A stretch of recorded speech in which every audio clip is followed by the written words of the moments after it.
Welcome back to another episode of What Are You Made Of with your boy, the unstoppable Mike C-Roc. Guys, today, I bring in a lot of unstoppable guests, but this one, wait till you hear her. Wait till you hear what she's about. Wait till you hear about her book that's coming out. Listen, I learned about Natasha actually from Clubhouse. I'm not sure why I didn't know about her before because she's got 10 million or plus followers on Instagram. She's been named #1 female motivational speaker under 40 in the world by Forbes magazine. And she's also a top female mindset coach by Business Insider. Listen, I mean, she's one of the most influential people and thought leaders on the planet and the generations. And I'm excited to have her here today. She's really passionate about helping people transform their lives through neuroscience and ancient wisdom combined. A lot of things that I've been studying lately. And, there's so much alignment here. So I'm excited to hear her and also for you guys to hear us go back and forth. Natasha Graziano, welcome to the What Are You Made Of show.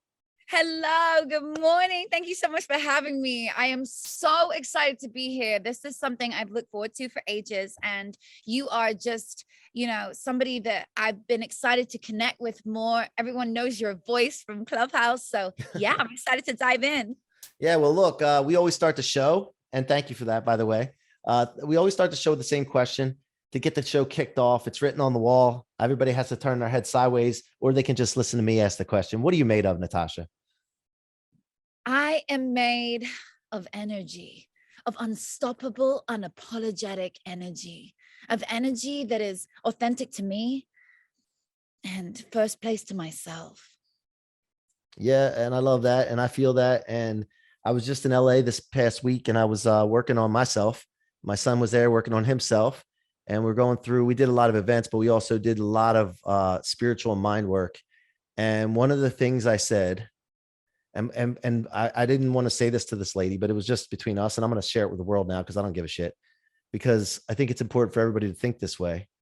But I just felt at that moment, because of the work that I was doing, and people don't talk like this, by the way, because they're worried about what people think. But I just felt like, I feel like one of the most powerful beings that have ever walked in this building. Now, this building was built probably back in the 1930s. And I felt, and again, this isn't a cocky thing. It's not it's a true feeling that I actually felt at that moment. The energy that I was feeling and the power that I was feeling, and I can't describe it except for that. And most people have these feelings, Natasha, and I know you have these feelings, but they're afraid to share it with the world because they're afraid of what the people will say and what they'll think. And then what they do is they pull back, and then they put up one of these, and they build a wall around themselves, and they introvert. So I want to start off the show with, especially with your answer that you just said, with where did this come from in you? When did you really realize it and become it? For me, I always say to people, don't look at me now as who I am today. Look at me as how many times I have fallen down and got back up. Look at the woman who I have become, not the woman who I was, because we are not the same person that we were 10 years ago, let alone that the person we were yesterday. So who am I today? What am I made of is an amalgamation of me falling down and getting back up, of resisting, of building resilience through fear and failure, and overcoming hurdles and challenges and trials and tribulations so that I am able to become the woman that I am today. I have had to go through pain, adversity.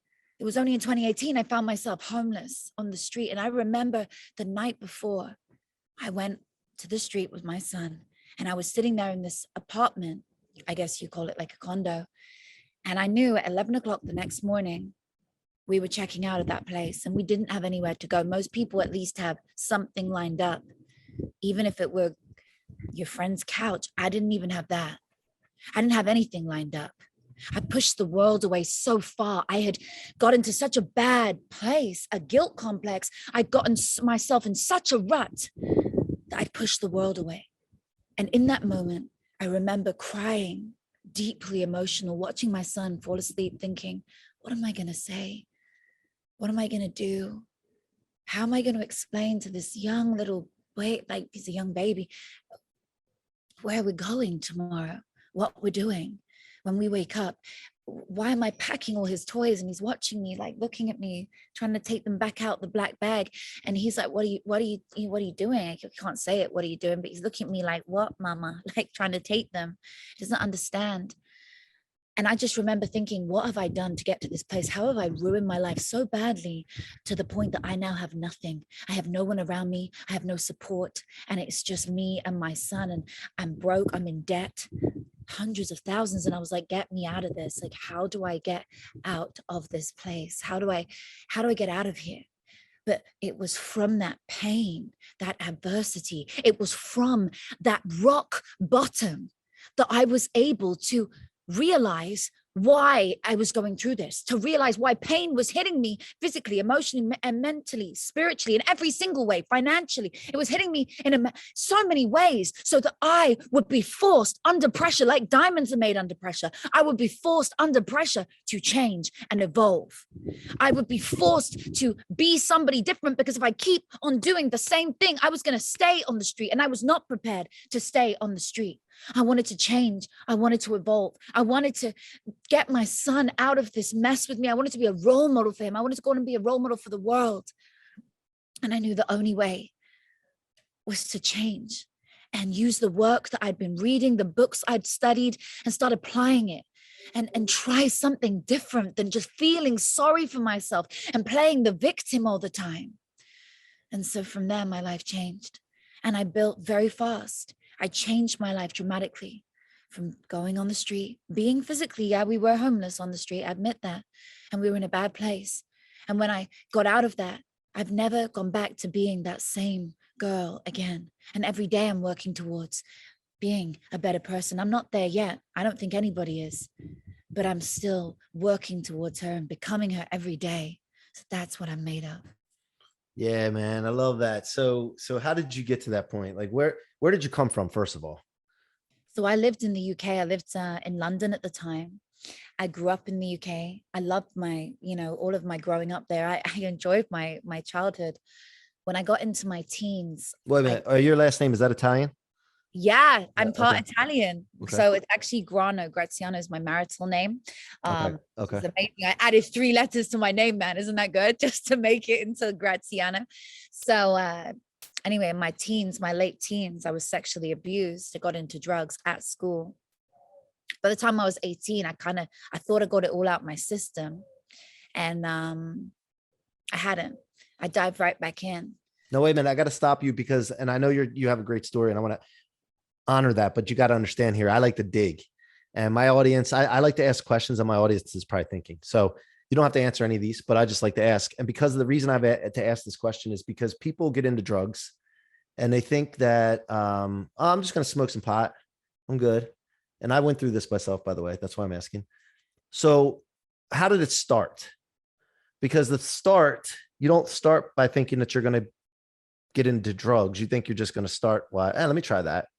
Mm-hmm. Right. So can you just, dive a little deeper there just for a second, for those listening and for the younger crowd and that's listening, like you don't just start trying to drug and thinking that you're going to have a problem. Right. Yeah, no, peer pressure at the time. It was like, friends, you want to try some coke? You want to try some? It was cocaine. So it was like, do you want to try it? I was like, sure. So did you know, here's the thing. Did you know it was wrong when you did it? Like, did you know, like, I shouldn't be doing this?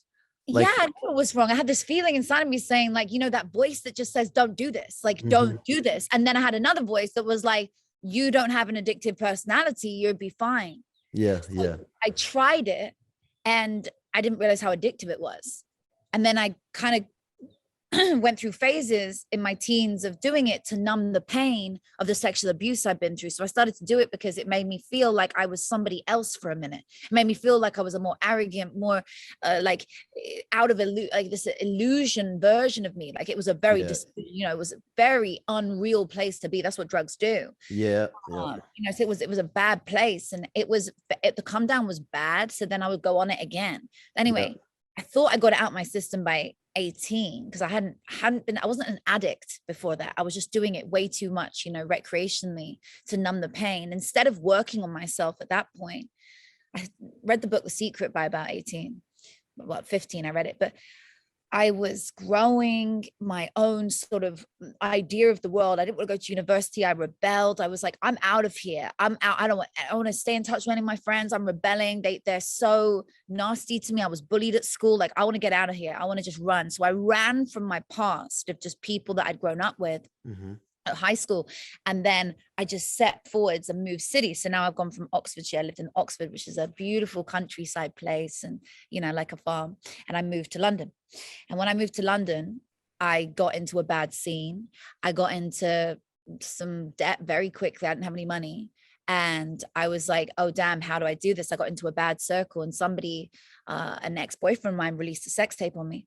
And when he released a sex tape on me, at the time, it was awful. I felt like I had nowhere to go. And then he exploited my body in such a way that I felt so cornered by what was going on in the world. So I got back into the drugs, and then I was trying to feed the drug addiction. So I became a webcam girl. And then that was feeding the drugs. And it was a bad cycle for about 3 years, 2.5, 3 years. It was so, so, so bad. And this is over a decade ago.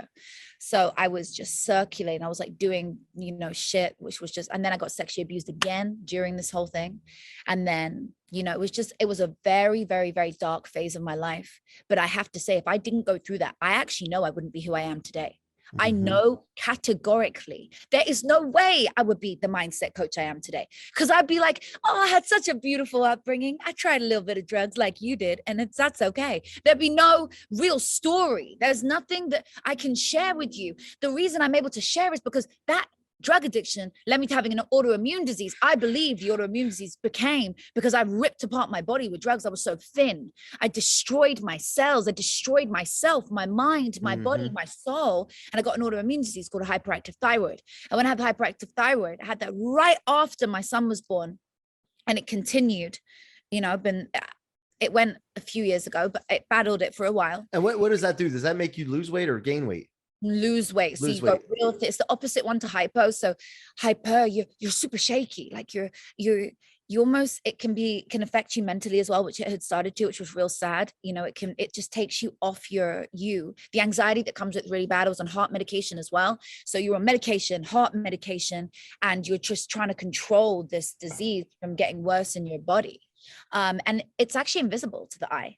So when you'd see somebody, you might think they're a bit thin, but you wouldn't know necessarily. Right. So one of those invisible disabilities, it's an invisible illness. And you can eat as much as you want, but you still stay thin.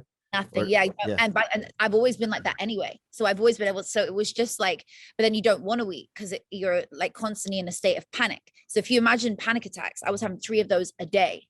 So I couldn't get out of bed for a lot of it. It was just like so bad, because that's what the thyroid does. It sets off anxiety. I don't know why. Right. Typically, that's what it does. Yeah. And it was bad. It was, but through that was another phase in my life. So I had so many challenges thrown at me because I wasn't listening to the universe. I wasn't listening to God. God's trying to say, hello, wake up and smell the coffee. I'm going to hit you with pain, physically, mentally, spiritually, emotionally, financially, in every way, until you realize you need to evolve and change. That's what you're here for. I believe we don't grow through the good times, C-Roc. I believe we grow through the hard. We grow through the challenges. We grow when we are out of our comfort zone. Comfort is the enemy of growth. We grow when we are in scenarios we don't feel comfortable in. Imposter syndrome means you are growing. If you go through that imposter syndrome, you are growing. So losing everything, I've lost everything multiple times in my life. But I say to people, the one thing you can't take from me is my mind. You could take everything from me, material things, and it doesn't matter how much you take from me. I will always build back because I have my mind. And my mind is able to create. And what you can see in your mind, you can hold in your hand. You can create in your life.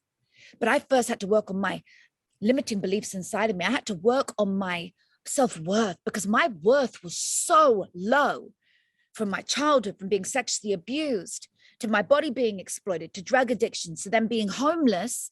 It's been thrown off so many times. But since 2018, my life has changed exponentially and grown at a phenomenal rate, because I've tapped into something that most people don't know how to do. And I've tapped into understanding that We are matter, we are energy, but we can control that through understanding postulates. Postulates is a noun for imagining life, imagining a scenario, something has already happened, understanding that. I mean, this is a whole other conversation, but No, no, no, no. I'm good. I'm down with it. Go ahead. if you visualize what it is that you want, if you believe something else is possible, you stay up here. The stuff down here you don't get involved with. You don't dive into the lower frequency. I learned this with Elena Cardone. You don't dive into the lower stuff. You don't dive into the shit. You stay up here. You stay in a place where you know the outcome has already happened in a realm somewhere, and it's got to catch up. You just know it's already happened and it's already in your favor. And so I live my life in a way of understanding we control our outer reality by what we believe inside of us. Yep. I'm friends with Elena, by the way. I'm Grant and business partners with Grant too. So oh my God, no, what a small world. I was just at their house. She was on my show. Yeah. Great people, man, and doing a lot of great things. And I'm just trying to push on that mission too that they started with 10X. And I'm with you. Postulates are I just told you before I got online here what I did this week in LA, and I postulated all that. Like it's not something that just accidentally happened. There was things that happened that trip that some people would say was a coincidence, but I know better than that. So no, I'm down with you on that. And the problem, I was just thinking about this too, and I want to hear your take on this, and then I want to dig a little bit more with you. But when you know something, right, you have knowledge, it, and then you go into a group of people that don't know it. Too many people, and because everybody comes into knowledge at some point, they get some knowledge, they know something. They go into a clubhouse room, for example, and you see people fighting and arguing and conflict and all this other stuff, right? Or you see people talking business stuff and they don't know it. They're talking other stuff, but you know it and you speak up. And then as soon as you get invalidated, you pull back. And I found myself doing that in the past, but I'm more of like I'm just inexorable, like unyielding, unable to be stopped, like force. I know you're the same now. You may not have been before, but so many people see this wall back here. I was just listening to Pink Floyd, The Wall, with my son coming home last night. We had to drive 3 hours, we missed the flight, all that. That song, I didn't realize this before because I was at a Celebrity Center, by the way. I don't know if you're aware of that, or that place, but yeah, in LA. I love it. I'm going in. Yeah. Are you part of it? Yeah. We studied there. Been out there 3 times. My son I took for the first time just this past week. Oh my God, I'm going in 2 weeks. I'm so excited. Yeah, you're gonna love it. I'll let my friends know you're coming. Thank you. But the Pink Floyd song, I don't know if you've listened to it and understood it this way. I never did. For some reason, it seems so obvious. But another brick in the wall. It's being invalidated. Every time you're invalidated, it's another brick in the wall, and you start building a wall up around yourself. And when you start building a wall up around yourself, you're introverting, and there's no way to be successful when you're introverting. And but the thing is that I know you know some things now. You have some kind of awareness of something. And what we need to understand is it doesn't matter what people say, think, or do. You just keep knowing and pushing into that knowledge, because that's just something that blew. Like I really had a recognition this past week on that, and it's like, no, I'm not stepping back from anything anymore. Like I already know I did the work. You did the work. Right? Like sometimes, you get validated by someone and you're like, oh shoot, maybe I'm not, no, And I have a saying, Natasha, thrust is a must. We got to keep thrusting forward. Like thrust is a must. There's no other option. So I'd love to hear your take on that. When you started in 2018, you made a decision at that moment. Like I'm done. This is it. I'm on the track, like the rocket ship now. I'm done. You made a decision. After that decision, you started working. What kind of stuff did you do? And then also, were you invalidated as you were going through that process? Did you recognize invalidation from people? I think I just decided, well, like you said, I just decided I was going to get out of this, but I was going to be a role model to my son, and I was going to go and be a role model for other people. And I made an agreement with the universe, with God. I said, if you show me how to heal today, if you show me how to heal my heart, my illness fully, so I can come back and just be stronger. If you show me how to heal my anxiety, if you show me how to heal this mess that I'm in, I will go on and I will share it with the world. And that's what I did. I just committed to that journey, and I decided it doesn't matter about the small people. It doesn't matter about what somebody else says and he says, she said, and all the drama. People don't care about the truth. If they're that low and want to talk about shit, they don't care about the truth. Of They course. just care about being caught up in the drama and the gossip. And I don't have time for that, because every day I wake up and I'm like, who else can I serve today? Who else can I help today? I don't sell oil. I help people.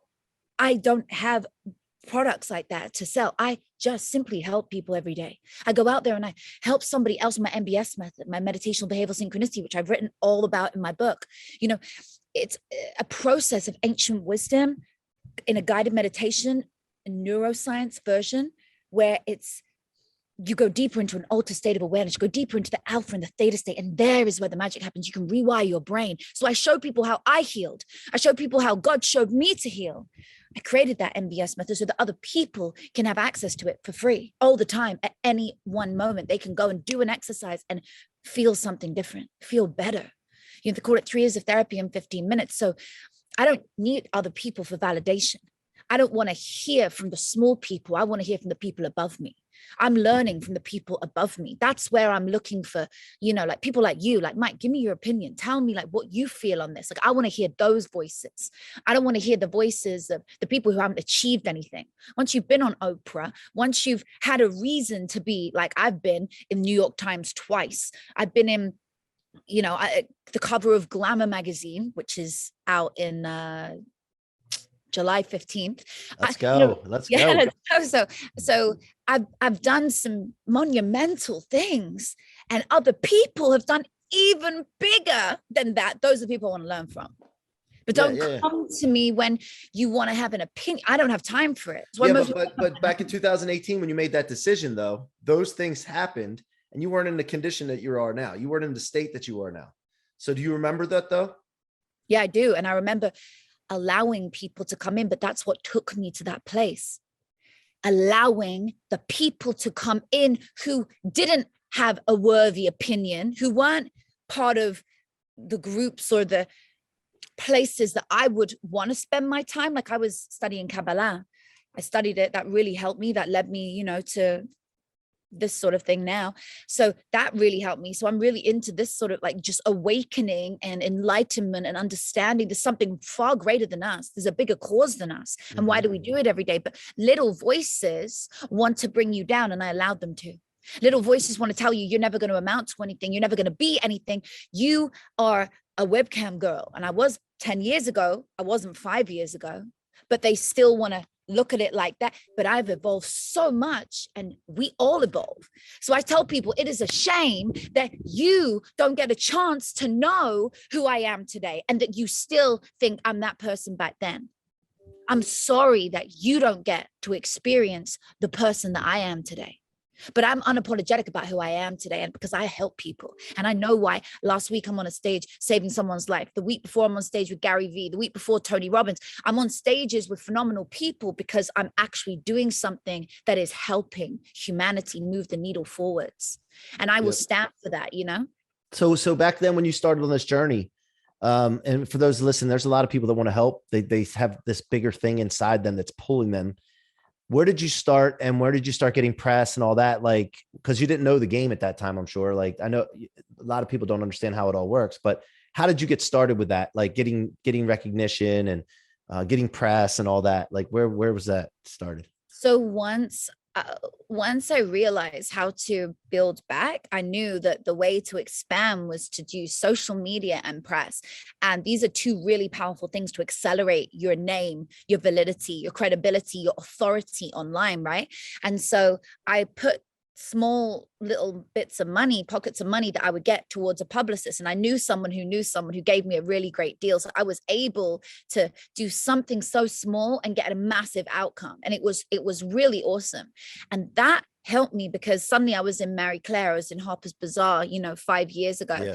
And all of a sudden, these big publications in the UK, and these, it was physical magazines really back then online. I don't even remember it was online, but it wasn't a big deal as much as it was physical, right?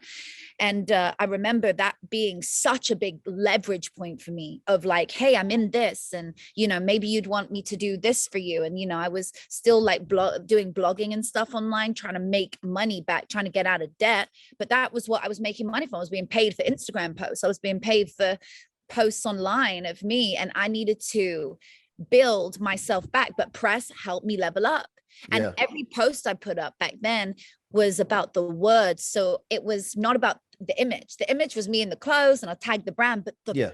caption was where the money was at. That was what I believed in. The words were all helping someone today with a quote, with a message, with a mindset coaching moment that I was having.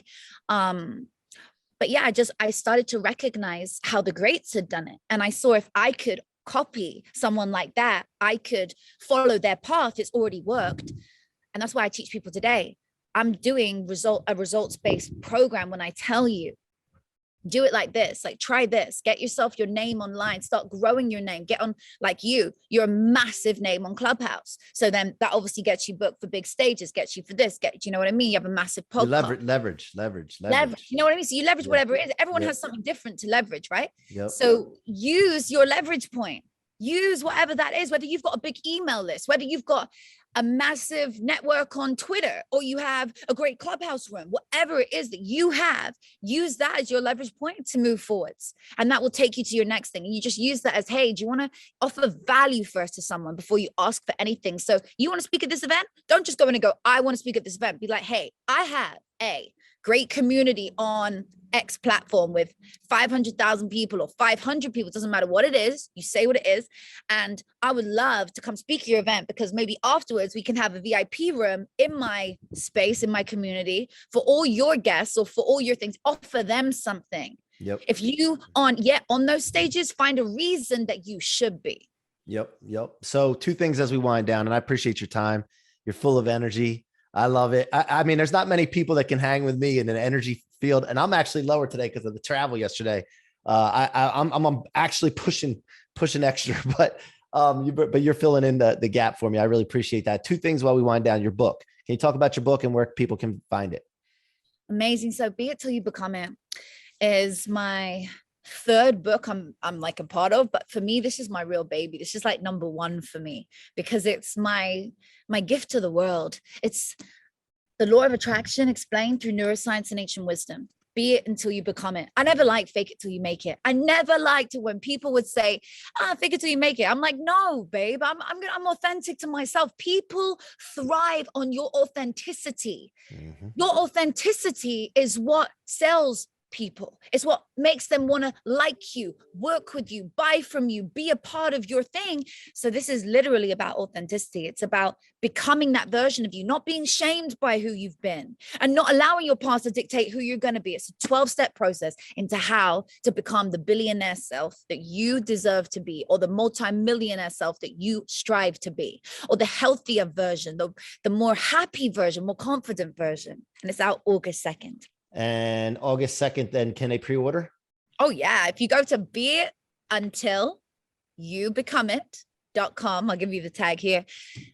If you get it right now, you actually get my best selling Be It Until You Become It program, my video series, for free. Let's go. When you get this book, you get the whole program for free. You get a chance of having a one-to-one with me. You get the whole workbook. Like, there's so many goodies when you get the book. It's so cool. Let's go. Go get it, guys. Go get it. Go support Natasha. She's my friend, so you better support her. But while you do that, then you're going to get something out of it. So go do it. Change your life. And then finally here, what is the vision for the future? Like, what really like lights you up right now about what you're going to be doing in the future? What are you postulating? Let's talk about that way. I love it. And I love the fact that you just know it. How did I feel led to know that? You know, isn't that amazing that I knew I could say that here, and that you knew? I didn't know that you knew, and all this. But I want to stop you though. It's not amazing because it's just the way it's supposed to be. So we got to stop being so blown away by it. We just got to accept it. Right. Yeah.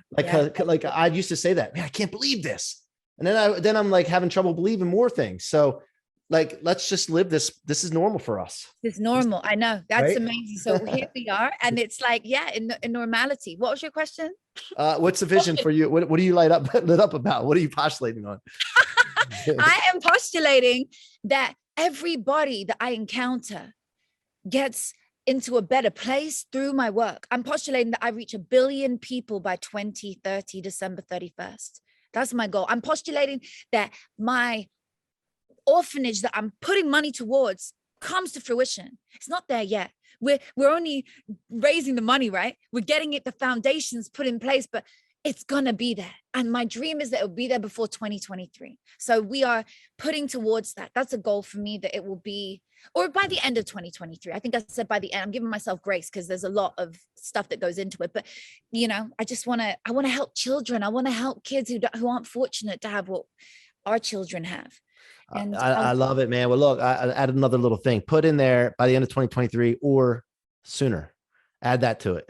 Or sooner. Or sooner. Because why not take it sooner if it's willing to come? You know, that's how I look at it. I agree. So look, I want to thank you for coming on the show. And then as we get off here, I want to tell you something else, but I want to thank you. And I want to thank the audience for listening today. Guys, keep coming back. We're going to keep bringing you wonderful guests. This is going to be a hard one to top because Natasha brings it. She's full of energy. She's been there. She's done that. And she ain't going back. And she doesn't want you to even go there. But if you do, she's going to bring you out of it. Natasha, thank you so much for coming here today.